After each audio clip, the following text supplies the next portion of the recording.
Comrade, I think we should start looking at the policies one after the other. Let's look at the first policy, which is the Operation Feed the Nation. I think we should look at this policy. Let's get like an holistic view of what the policy was and why it failed, if it failed. Did it fail? Why it failed, and then why it has to stop, and then we had another policy after it and all that. So let us look at Operation Feed the Nation, Comrade. Okay. Maybe let me beg to take some time backward. You see, agricultural policy is as old as man. Before the institution of secular government, before the colonization, Africans live in hamlets and secular small units, kindred units. And among them, then, they had their own agricultural policy. With the aggregation of communities into villages and towns, they have their own agricultural policy at that level. With the coming of secular government, government also came up with agricultural policy. In the days of regional government, Awolowo came up with the policy of farm settlement scheme from Western region, where farmers were accommodated within the farm settlement to produce crops that they have comparative advantage. And it is that scheme that was amplified into the three regions, when we have the Western region producing cocoa, the Eastern region producing palm fruits, palm production, and the North cotton and granite. It does not foreclose that these other regions do not have other crops. But the government then look at the crops that they have comparative advantage. They were producing yam in the Western region. They were producing cocoyam, they were producing alcohol, but majority of the area where they have comparative advantage was cocoa. That is why cocoa became dominant. It does not mean they were not producing other crops. In the East, they were producing other crops. But palm produce was the dominant crop where they have comparative advantage. So it was the policy of agriculture by comparative advantage. That was why they made exploit. The people in the Southwest did very well. The people in the Southeast did very well. People in the North did very well. We have the granite pyramid of the 60s. We have the cocoa house in Ibadan today. Then we have Nigeria economy surviving on palm produce. And information around us says that most of the infrastructure we're enjoying today were built in Nigeria during this era of agricultural production based on comparative advantage. With the passage of time, the creation of the Nigeria Federation, which collapsed the regional government into the federal state, we now came up, Obasanjo government and Obasanjo Murtala government came up with the Operation Feed the Nation. It was an agricultural policy designed to send everybody back to land at no matter the infinitesimal level of farming, that everybody should put hands on deck to feed the nation. You do small cropping, even if you're a civil servant, you spend 2 hours in a week in your farm, you feed your small family. That's what Operation Feed the Nation was all about. That we can feed ourselves without food importation. Operation Feed the Nation was not even talking about exportation of food. It was looking at Operation Feeding ourselves, self-sufficiency in food. That we should be autonomous. That we should not depend on anybody bringing rice or bringing beans or bringing anything. We should be able to feed at home. But the problem with those policies was it was a policy designed in a military government. And a military government is an interim government. It could end this night. There is no tenure for a military government. Murtala came up with that policy. Murtala spent only 200 days as the president, head of state of Nigeria. So 200 days is not enough for an agricultural policy. He was only lucky that his government continued because his lieutenant took over, General Obasanjo. And that policy continued until 1978.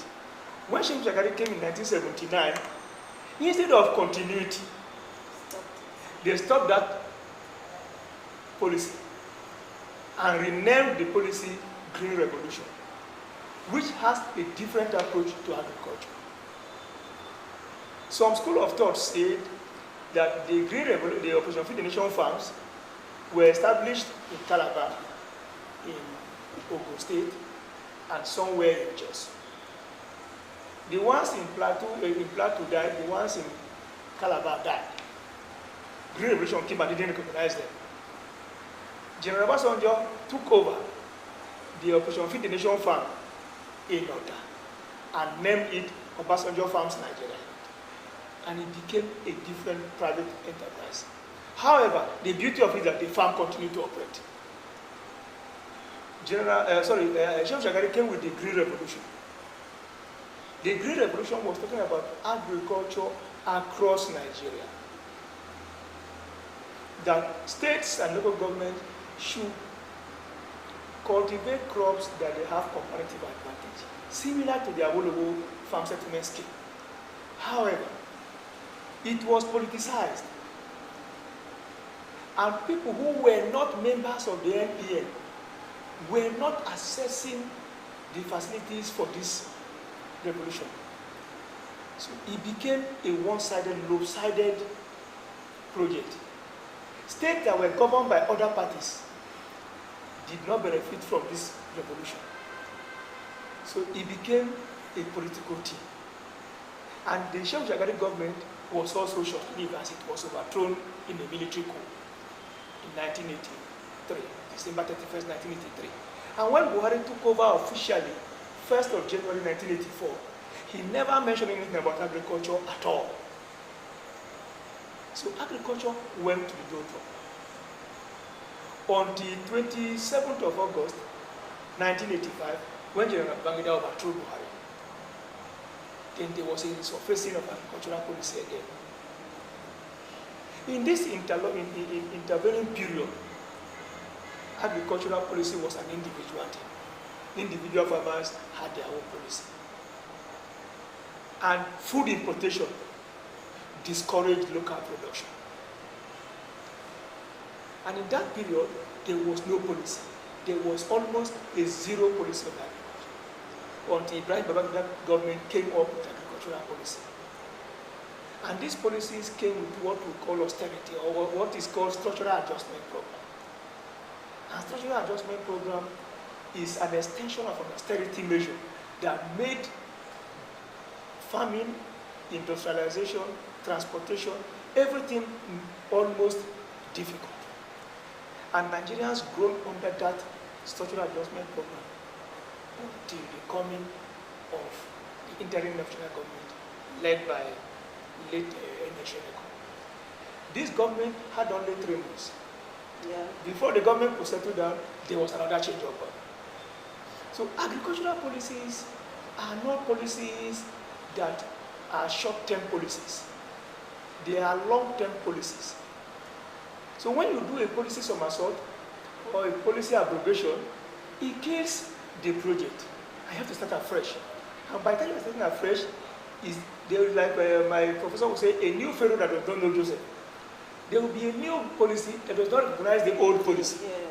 So all efforts, all resources put into the old policy will become a waste. They are like the policy of Green Revolution. The money pumped into Green Revolution, land preparation, which was the policy of that Green Revolution, to prepare land in all local governments and share this land for farmers using the tractor hiring agency. The tractors that were imported, when the new government came, they forgot about those tractors that were imported. If you go around local governments and state capitals now, you see the carcass of those tractors. Some of them have been converted to recycling material, vandalized and stolen by scavengers. So this policy in, policy out has affected agricultural productivity in Nigeria. And as at today, or before this time, the General Obasanjo government came up with another agricultural policy, which is a replica of Operation Feed the Nation. He came up with the issue of financing agriculture through cooperative society. And these finances never got to the real farmers. The money is got to farmers in armchair, what we call the armchair farmers, farmers in air-conditioned room, who have no plots of land. because they are cronies of people in government, they get these agricultural loans, which came as a national cake for them. They did not have funds to invest this money. They bought new cars and married new wives where applicable, fly from country to country, and at the end of it, the policy came to naught. Because there was no produce to show for the huge investment.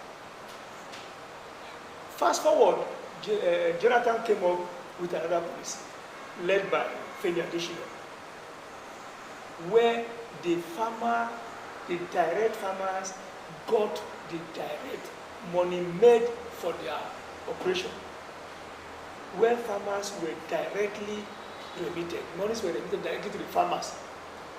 And that is the little that transformed agriculture relatively to what we see. And when this current government of Muhammad Buhari came up, they came up with the anchor borrowers. And this also boosted agriculture. But what helped agriculture majorly in the policy of General Buhari is the stoppage of food importation. Because the way we produce, we can't compete with the importers, the foreign producers. We are still using the hoe and cutlass. And somebody is using a computerized mechanism for farming. You can't compete with the person. Your cost of production, your area of coverage, your quantity output will not be able to feed the local population. We talk about sales outside the country. Good as the policy is,